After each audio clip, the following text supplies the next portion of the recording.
Nesse primeiro vídeo do canal nós vamos fazer uma retrospectiva sobre a Apple e os iPhones. Nessa última terça-feira, dia 10, nós tivemos o anúncio do novo iPhone 11, então achei cabível fazer não só uma análise sobre o que eu achei da apresentação do iPhone 11, como também uma pequena retrospectiva sobre a Apple no mercado dos smartphones, a participação da Apple no mercado dos smartphones. A Apple no mercado de smartphones ela está posicionada de uma forma em que ela está como se fosse o melhor aparelho do mercado. Para muita gente, o iPhone é o melhor aparelho do mercado.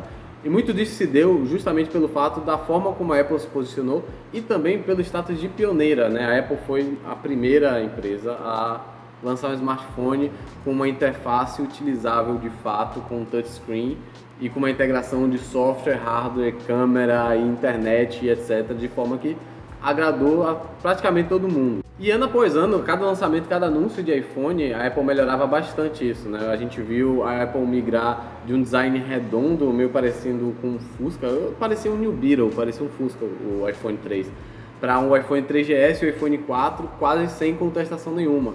Então, por isso nós vamos começar essa análise, essa pequena retrospectiva a partir do iPhone 4S, que é quando a Apple de fato começou a ter competitividade no mercado. De fato, a Apple começou a ter concorrentes no mercado. A gente não tinha uma outra empresa que fabricasse smartphone que a gente olhasse, essa parece uma opção viável. Não tinha, era iPhone, você só via falar de iPhone.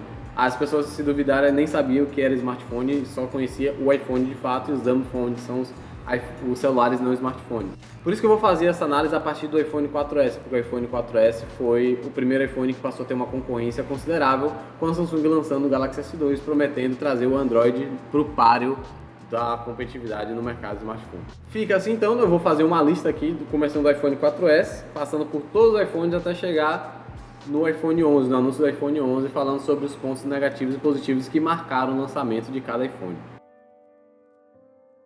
O iPhone 4S ele diferenciou muito dos outros smartphones que estavam começando a surgir no mercado, principalmente os Androids, porque ele lançou algo que virou tendência, que hoje é comum em quase todos os smartphones, na verdade em todos os smartphones, são os assistentes de voz.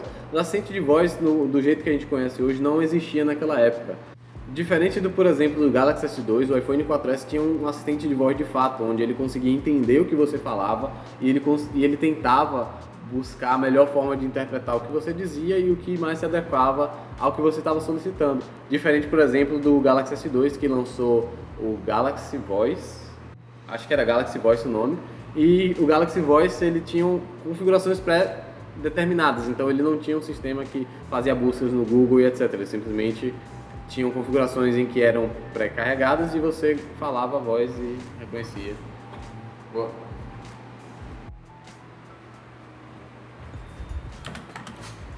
Com o anúncio do iPhone 5 ficou já bem claro que o método da Apple seria iPhone X, iPhone XS, iPhone Y, iPhone YS, então ia ficar meio que nesse padrão.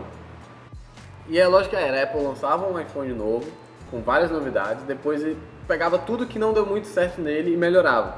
Então o iPhone 4S era uma versão melhorada do iPhone 4, da mesma forma que o iPhone 5 é uma versão diferente. O iPhone 5 veio com a difícil missão de tentar apagar o protagonismo que o Android estava começando a ter, com a Samsung lançando o Galaxy S3, fugindo completamente da proposta de que você tem um celular simples na mão, tendo um celular com uma tela gigante para a época, né, 4 polegadas, frente aos 3,5 polegadas da Apple.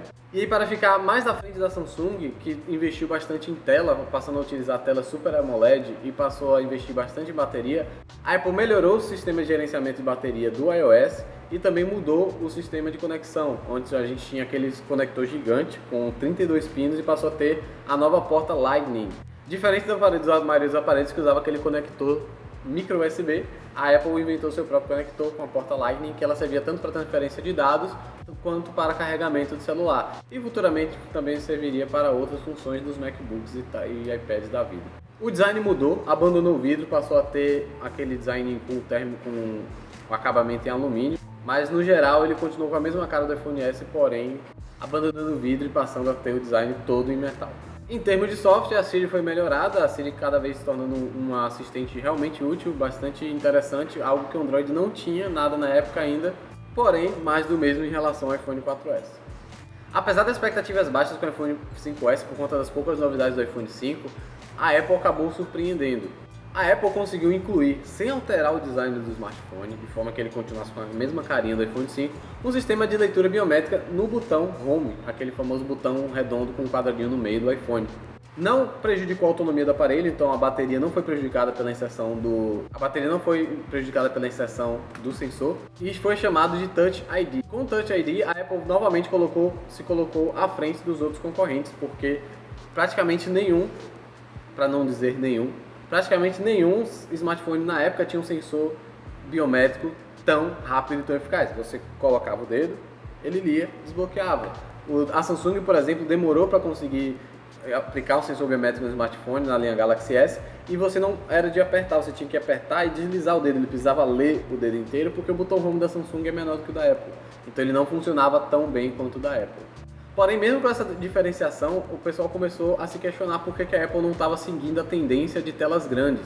A Samsung aumentou mais ainda a tela do Galaxy S3, que já era considerada muito grande para a época, e passou a utilizar uma tela de 5 polegadas com resolução Full HD, enquanto a Apple ainda não utilizava uma resolução nem HD, era uma resolução 640 pixels, numa tela que não era exatamente uma tela grande, mas era uma tela comprida. O iPhone ele era compridão e ele possuía uma qualidade de display muito boa com o sistema Retina Display.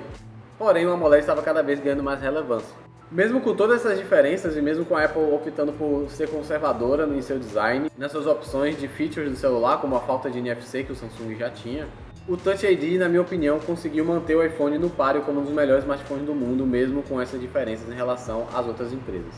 Com o iPhone 6 vimos algo muito diferente. O iPhone 6 ele deu uma quebra no design da Apple, que estava meio que numa linha daquele quadradinho, passou a ter bordas e cantos arredondados. Finalmente uma tela grande com resolução acima de HD e o corpo construído de uma forma que ficou parecendo que ele fosse uma peça única, como se ele tivesse feito todo de vez e não montado. É como se o iPhone fosse um celular esculpido de um bloco de material e não um celular que foi montado. Houve um pequeno problema com o iPhone 6, que foi a liga de alumínio que foi utilizada na sua construção.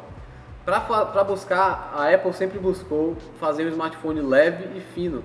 Para fazer isso, ela acabou optando por uma liga de alumínio muito leve que acabava entortando dentro dos bolsos dos usuários, com uso comum. Isso gerou uma polêmica na época, mas nada que apagasse os holofotes do aparelho. Deixando o smartphone mais minimalista ainda, com esse design único, a Apple conseguiu melhorar a integração hardware e software com uma câmera que foi considerada a melhor câmera lançada em smartphone até então. Mas o que realmente fez a Apple continuar na frente contra a concorrência é a consistência, porque você conseguia pegar um aparelho Apple antigo e migrar para o novo e ter a mesma experiência, na verdade ter uma experiência melhorada, né, com as modificações do sistema. E ainda estava muito na frente na leitura biométrica no sensor. A Samsung ainda não tinha implementado um sensor biométrico eficaz a nível da Apple. E o sistema cada vez mais integrado entre iPhone, Mac, iTunes e iPad. Tentando apertar o passo para poder não ficar no prejuízo na corrida de smartphones, a Apple tentou trazer o máximo de novidades possíveis no iOS, no iPhone 6S, para que ela não ficasse atrás da Samsung. Foram mantidas as mesmas características de tela em relação ao iPhone 6, porém com algumas modificações. Por exemplo, a liga de alumínio foi substituída por uma liga mais resistente, que custou 30 gramas a mais no peso do iPhone, porém evitou o problema de ficar dobrando toda hora. Porém, agora que a maioria dos usuários da Apple começa a se questionar, a Samsung e outras empresas passaram a investir em outros tipos de coisa diferente da Apple. Enquanto a Apple estava tentando buscar melhorar a integração sistema-hardware, as outras empresas estavam buscando melhorar o hardware bruto. Então, por exemplo, enquanto a Apple estava melhorando a integração do iOS com o iPhone e outros dispositivos da Apple, a Samsung, por exemplo, investiu em baterias maiores, telas maiores, mais memória RAM, mais armazenamento interno. E aí as pessoas passaram a se perguntar, qual que é a diferença para o usuário então do iPhone 6S para o iPhone 6? A grande novidade foi o 3D Touch. O 3D Touch era um sistema mais avançado na tela do iPhone que permitia que você pressionasse com um pouco de mais força o touchscreen de forma a exibir funções diferentes em aplicativos. Por exemplo, você poderia clicar e pressionar com um pouco de mais força um aplicativo do Twitter para já criar um tweet direto de lá, é um exemplo. O que era bastante interessante na época, apesar do Android ter um sistema parecido, só que a interação do Android tinha a ver com o tempo de pressionamento e não com a força. O 3D Touch ele era bem interessante. Mas como eu disse, os questionamentos por parte dos fãs da Apple, até por pessoas que não utilizavam os aparelhos da Apple, justamente iam para a falta de novidades no hardware do iPhone. O iPhone 5S trouxe leitor biométrico e do iPhone 5S para o 6 só teve a modificação de câmera e do 6 para o 6S só teve a melhoria na qualidade do material de construção. De fato, não teve nenhuma grande diferença entre o usuário do iPhone 6S e o iPhone 6, salvo a questão do acabamento do material. Outra questão que levantou muitos questionamentos sobre o iPhone, sobre a tela do iPhone, era que, como a resolução que era apenas HD, um iPhone 6S Plus tinha uma tela muito grande que evidenciava a falta de qualidade na resolução da tela do iPhone. Então, quando você ia utilizar algumas aplicações que exigiam uma densidade de pixel maior para poder ter uma qualidade de entrega maior, como por exemplo assistir um filme no Netflix, você não conseguia ter o mesmo nível de qualidade que uma tela da Samsung, mesmo a tela do iPhone sendo maior. Além disso, a Samsung inovou completamente com o Galaxy S6, lançando a versão Edge do S6, que apesar de muita gente não gostar, eu incluso não gosto da versão Edge, não gosto desse 9 por causa disso, é uma novidade porque ele permitia um aproveitamento maior do corpo do smartphone com mais tela, para você consumir mídia, para que gente que gosta de ver muita série, gente que vê muito vídeo no YouTube, gente que assiste muito filme, aquilo é sensacional porque ele foge do padrão, você consegue aumentar o ângulo de visão e aproveitamento da tela para as laterais, além das bordas laterais do smartphone, o que é bastante interessante. E agora, finalmente, também o iPhone passou a ter suporte à gravação em 60 frames. 60 frames, que é algo que a Samsung já tinha lançado no Galaxy S6 antes do iPhone 6S, é muito interessante porque ele faz uma diferença para alguns tipos de vídeos, principalmente vídeos de esportes radicais. Esse vídeo, por exemplo, eu estou gravando em 30 frames. Agora eu vou mostrar para vocês mais ou menos como é um vídeo de 60 frames. Você consegue ver os movimentos com maior fluidez. E o iPhone 6S, na minha opinião, foi o ponto que marcou o momento em que a Apple parou de ter a leading role, parou de ter o lugar de protagonismo no mercado dos smartphones. Foi quando as outras empresas começaram a se destacar. No iPhone 7, a Apple inovou, resolveu ficar à frente novamente das outras empresas. Mudou novamente o design, obviamente não foi de forma brusca, foi de forma completamente foi uma transição suave. Ainda com acabamento em metal, porém mais bonito, mais minimalista e muito com cores diferentes, bastante opções de cores para você comprar. O iPhone 7 trouxe bastante novidades para o iPhone de forma a deixar o Galaxy S7 da Samsung para trás, na minha opinião. Apesar de não ser nenhuma novidade no mercado dos smartphones, a Apple lançou a versão Plus do iPhone 7 com duas câmeras, onde uma câmera é responsável por fazer a captura geral da foto e a segunda câmera é responsável por fazer captura com efeito de profundidade, lançando aquele modo retrato que todo mundo gosta, que é o melhor modo para você tirar foto de pessoas hoje, onde você foca a pessoa e borra o fundo atrás. Então, o modo retrato ele foi lançado junto com o iPhone 7 Plus, utilizando duas câmeras. Além disso, ele passou a receber certificação IP67. Ainda não é a certificação IP68, a IP67 ele só é a prova de poeira e respingos d'água, ou seja, se você derrubar água na mesa onde seu iPhone está, você não tem tanto que se preocupar. Porém, ele não tinha IP68 ainda, que é a certificação que permite que ele seja submerso na água, que é algo que o Galaxy S7 já tinha. Porém, a Apple, desde o iPhone 6, que entorta, não consegue ficar longe de polêmicas. A polêmica dessa vez foi a remoção da entrada de fone, a entrada P3. A remoção da entrada P3 levantou muitos questionamentos sobre o que a Apple estava planejando fazer, pois fone de ouvido, você pensa em fone de ouvido, você pensa no conector P3, você coloca no fone, no celular e você utiliza. Só que a Apple tinha feito algumas movimentações, por exemplo, como comprar a Beats, que indicavam que a Apple iria tentar revolucionar de alguma forma o mercado de fones para smartphones, e foi justamente o que a Apple fez lançando o AirPods. Os AirPods foram lançados com uma tecnologia que permitia que você sincronizasse os fones de ouvido completamente sem fio ao aparelho e que você carregasse ele na case que vinha com ele, e que era uma mão na roda. O AirPods era muito bom e teve um design muito bem pensado de forma para ele caber em quase todas as orelhas, não dá para garantir que cabe em todas, né? Que cabe em quase todas as orelhas e sem cair mesmo que você balançasse. Então, basicamente, se você tinha um iPhone 7 e você queria ouvir música, você precisava ou usar o fone de ouvido P3 com adaptador para Lightning, ou você tinha que usar um fone Apple com entrada Lightning, ou você teria que comprar um AirPods, porque o AirPods não vinha com o iPhone 7 e o AirPods custava R$2.000. E a cobrança sobre qualidade de tela e bateria contra a Apple ainda continuava. O iPhone 7 não trouxe nenhuma mudança significativa sobre tamanho de bateria, sobre gerenciamento de energia. O gerenciamento de energia do iPhone ele sempre foi muito bom, mas apenas em stand-by. Para uso, o iPhone não aguenta. Então a bateria maior era algo que era muito cobrado pelos usuários da Apple.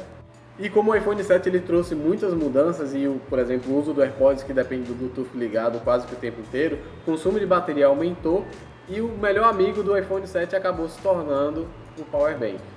Criando, inclusive, uma situação engraçada que foi o lançamento daquela case para iPhone que tem um Power Bank acoplado que parece que o iPhone está grávido. É engraçado, eu dou um pouco de razão porque é um pouco engraçado imaginar um Power Bank acoplado numa capa para mostrar o nível de dependência que o iPhone tinha de baterias externas. Mas no geral, as poucas mudanças que o iPhone 7 trouxe foram significantes o suficiente para torná-lo um bom aparelho, continuar no páreo tranquilo, ainda com os mesmos questionamentos. Por que só tem 2 GB de RAM? Por que não tem IP68? Por que não tem widget no iOS? Por que não tem cartão SD no iPhone?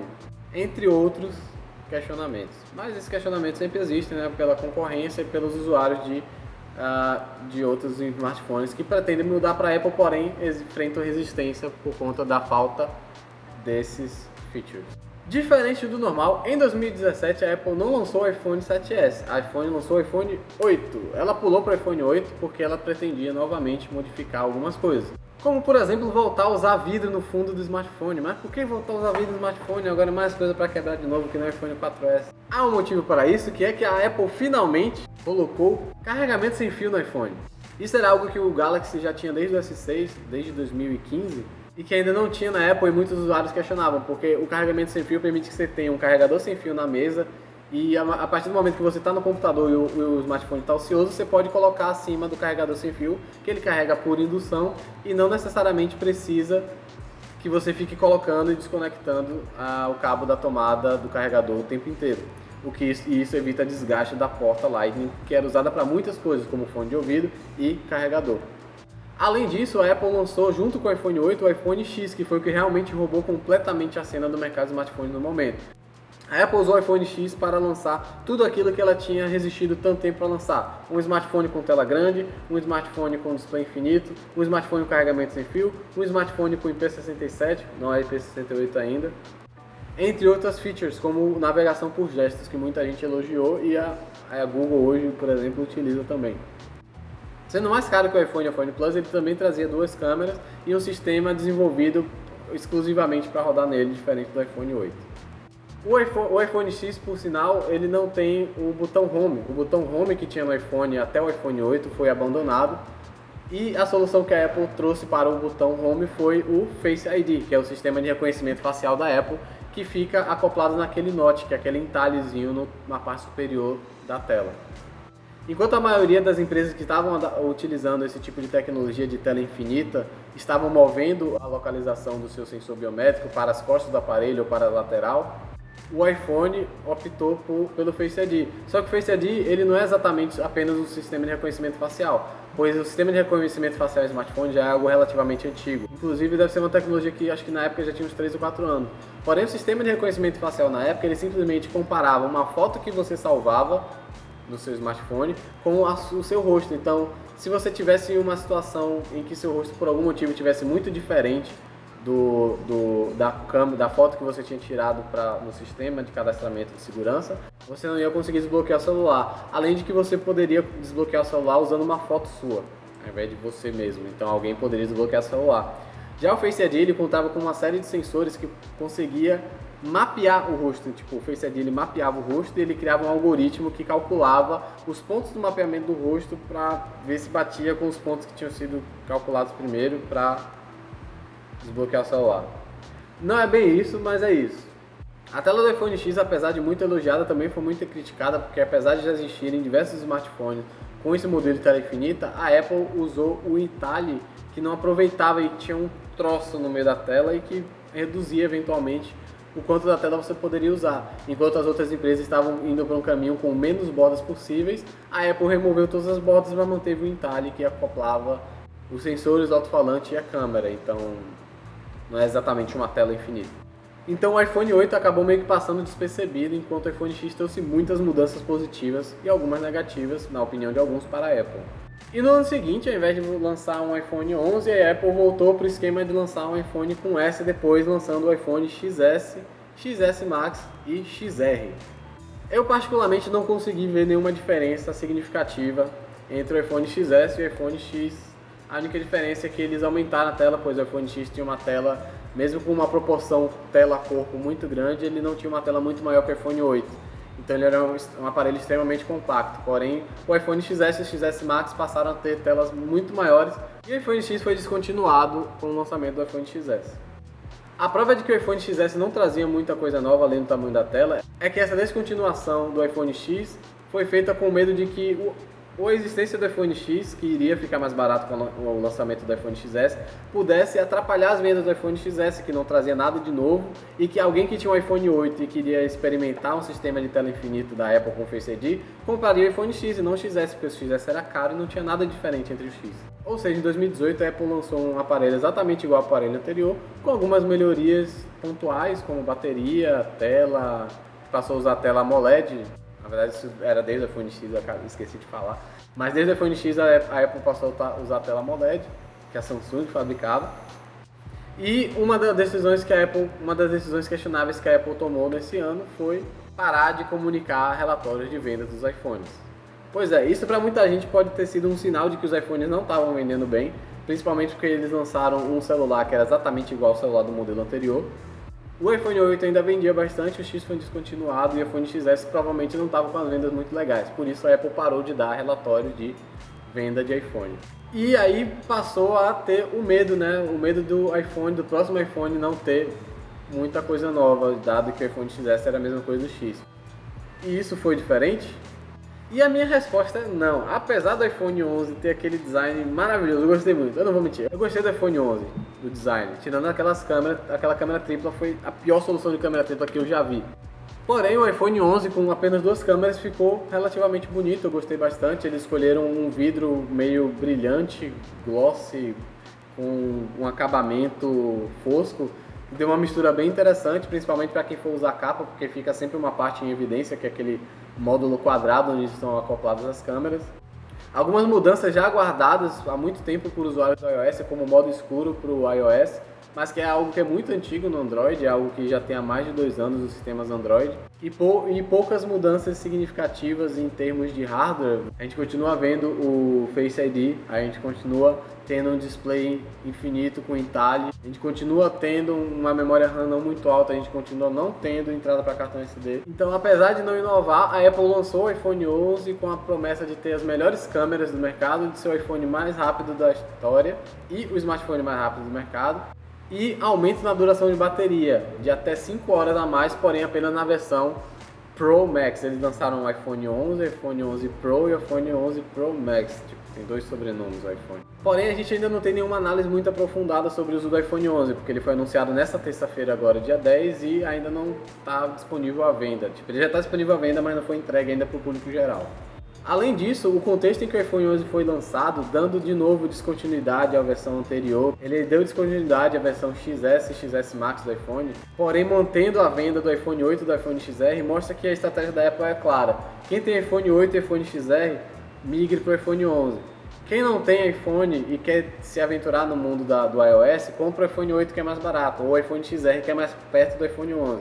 A Apple não quer que os usuários da Apple fiquem com smartphones antigos. Mas na minha opinião, se a Apple lançasse modificações, lançasse novidades contundentes no iPhone 11, eu acredito que isso seria uma transição natural. Como por exemplo, com o Galaxy S10, muita gente migrou para o Galaxy S10 do Galaxy S8 e não do Galaxy S9. Porque o Galaxy S9 em relação ao S8 não trouxe quase nada de diferença, só um aumento na proporção de tela, diminuindo as bordas, e algumas melhorias pontuais, porém não tão significativas.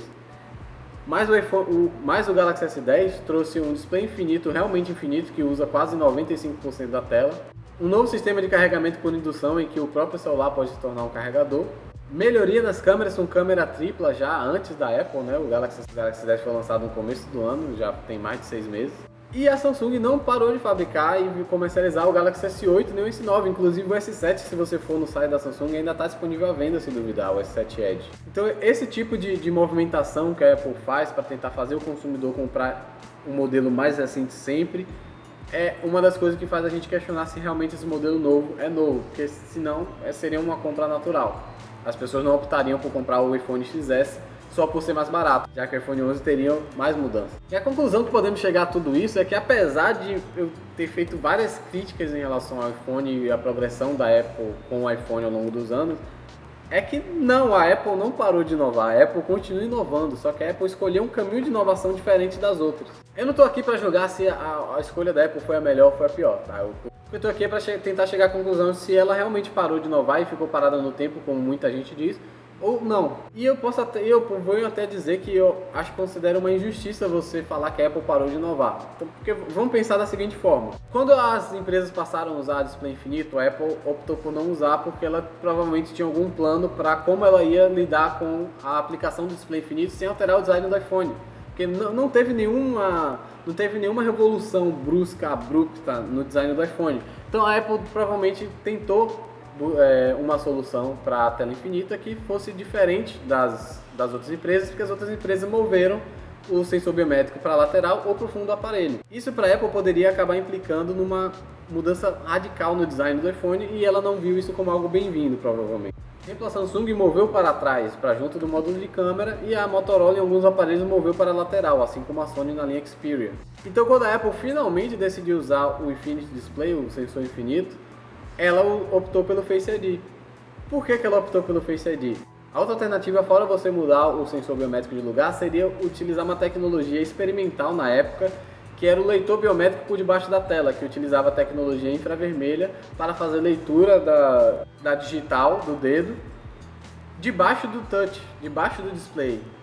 Só que isso para a Apple não estava muito satisfatório, porque a Apple ela já vinha há muito tempo numa missão de deixar o iPhone mais leve e mais fino, sem mexer no hardware.